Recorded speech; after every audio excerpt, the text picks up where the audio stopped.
Uncle Dibbz breakfast skillet, and the only seasoning you're gonna need is that straight drop rub. Get a skillet nice and hot, add some butter, and then add your veggies.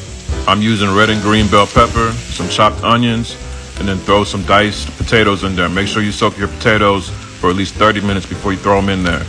Now it's time to add that flavor. I'm using that Uncle Dibbz straight drop rub all over everything. Let that cook for a couple of minutes, and then we're gonna add 4 eggs right on top.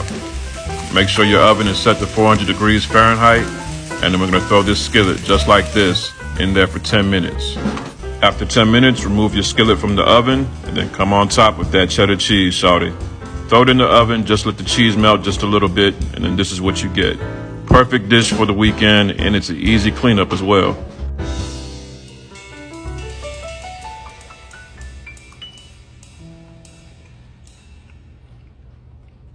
That's good, shawty.